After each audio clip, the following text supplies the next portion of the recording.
खाना बनाते समय महिला को एक अजीब बात पता चली। उसके हाथ में जो अंडा था वह खोखला था, और जब उसने उसे हल्के से दबाया तो वह टूटे हुए धागों के ढेर में टूट गया। फिर उसने दूसरा अंडा उठाया, लेकिन उसे उम्मीद नहीं थी कि यह भी खाली होगा।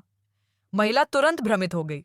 उसने अंडों के पूरे डिब्बे को कुचल दिया, और वे सभी खोखले थे। जब उस रात उसका पति घर आया तो जाओमी ने उसे बताया कि क्या हुआ था, लेकिन उसके पति ने कहा कि यह सब एक भ्रम था। इस व्यवहार से श्याओमी को संदेह हुआ, और उसे यह भी याद आ गया कि जब वह पहली बार इस समुदाय में आई थी तो मेरी पड़ोसी ने एक बार कुछ अजीब बात कही थी, हमें यहाँ नहीं होना चाहिए।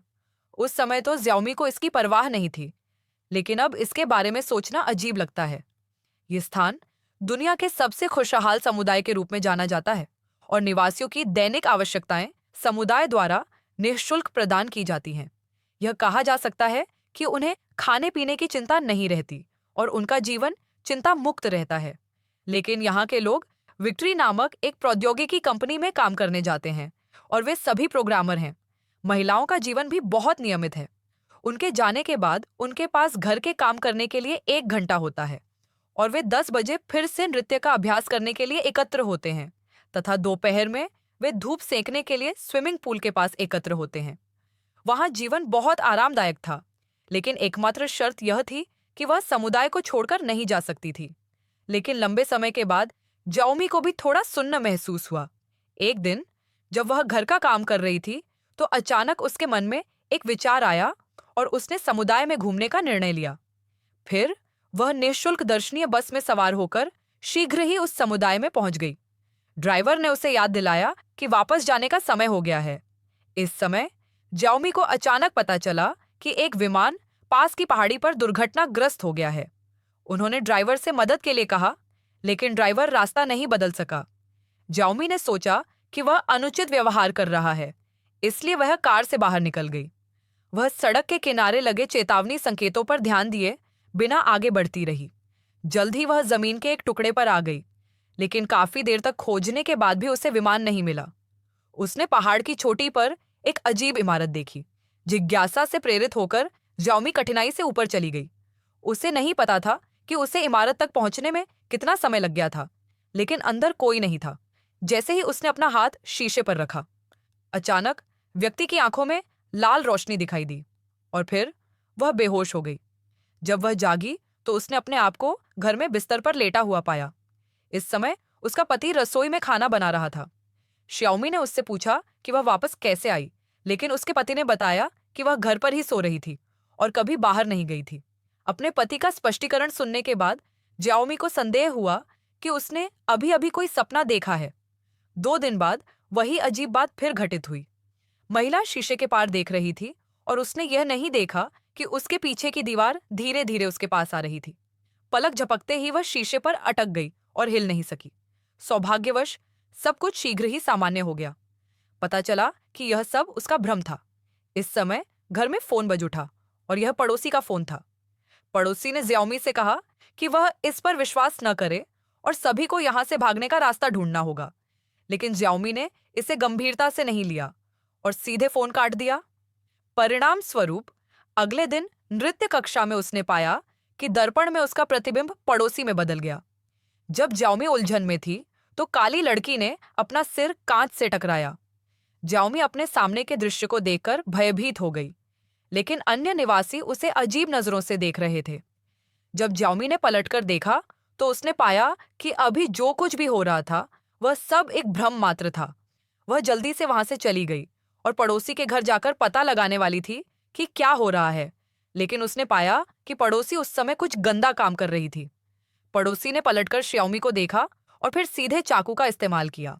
शाम को ज्याओमी ने अपने पति को सारी बात बताई।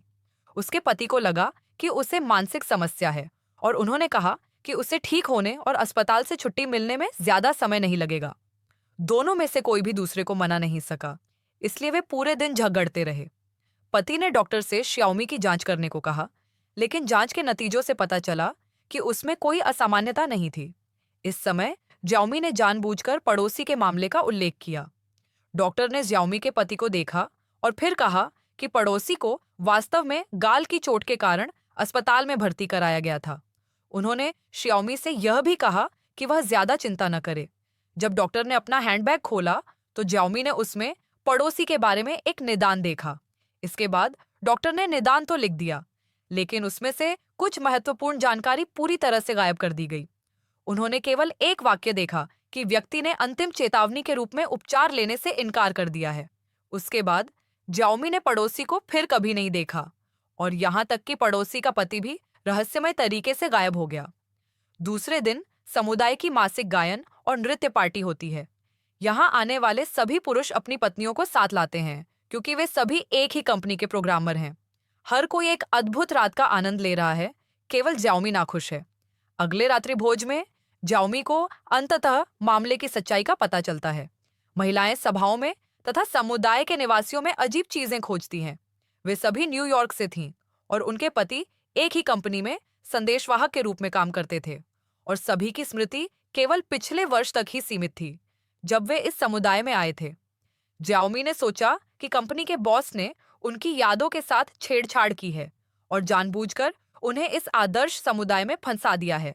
लेकिन बॉस ने सोचा कि ज्याओमी को मानसिक समस्या है, और पार्टी खराब तरीके से समाप्त हो गई। जब वे रात को घर लौटे तो ज्याओमी ने सुझाव दिया कि वह इस परेशानी भरी जगह को छोड़ना चाहती है। कुछ क्षण सोचने के बाद उसके पति ने उसकी विनती स्वीकार कर ली। लेकिन जब वे कार में बैठे तो उसके पति ने अचानक कहा, मुझे माफ कर दो। लाल कपड़े पहने कई लोग दिखाई दिए। उन्होंने बिना कुछ कहे श्याओमी को बाहर निकाला और ऑपरेशन टेबल पर ले गए।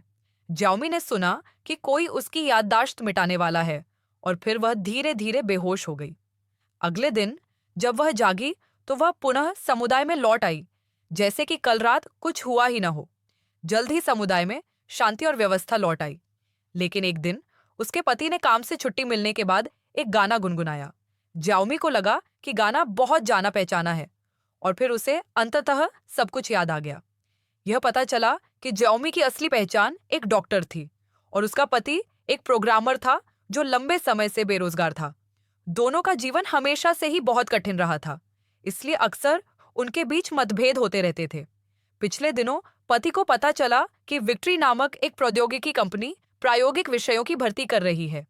जब तक वे अपने उपकरण साथ लाते रहेंगे, मानवीय चेतना कंपनी द्वारा निर्मित दुनिया में प्रवेश करती रहेगी। उन्हें जीविका कमाने की आवश्यकता नहीं होगी, क्योंकि सारी आपूर्ति कंपनी द्वारा उपलब्ध कराई जाएगी। पुरुषों के प्रतिदिन काम पर जाने का कारण वास्तविक दुनिया में लौटना तथा अपनी और अपनी पत्नी की शारीरिक क्रियाओं को वास्तविक रूप में बनाए रखना था। लेकिन पति जानता था कि श्याओमी प्रयोग में भाग लेने के लिए सहमत नहीं होगी, इसलिए उसने श्याओमी की नींद का फायदा उठाया और उसे दुनिया में आने के लिए मजबूर किया। श्याओमी को जब सच्चाई पता चली तो वह बहुत क्रोधित हुई, लेकिन उसका पति फिर भी बहस करता रहा। ज्याओमी अपने पति से बेहद निराश थी, इसलिए उसने मेज पर रखी चीज उठा ली। उसे चोट लगी और तुरंत ही संपर्क टूट गया। ज्याओमी ने एक कार चुराई और इस भयानक समुदाय को छोड़ने की कोशिश की। लाल रंग के लोगों को खबर मिली और वे उसका पीछा करने लगे, लेकिन श्याओमी को नहीं पता था कि असली दुनिया में कैसे लौटना है। उसे याद आया कि पहाड़ की चोटी पर जो गोलाकार इमारत उसने देखी थी, वह बाहरी दुनिया का प्रवेश द्वार थी। फिर ज्याओमी तेजी से वहां पहुंची। अंततः वह सफलतापूर्वक पहाड़ की चोटी पर पहुंच गई, और इससे पहले कि लाल वर्दीधारी लोग उसे पकड़ पाते, उसने शीशे पर हाथ रख दिया और वास्तविक दुनिया में लौट आई। लेकिन समुदाय में सैकड़ों जोड़े हैं, उन्हें कहाँ जाना चाहिए? ठीक है, आज की कहानी यहीं समाप्त होती है।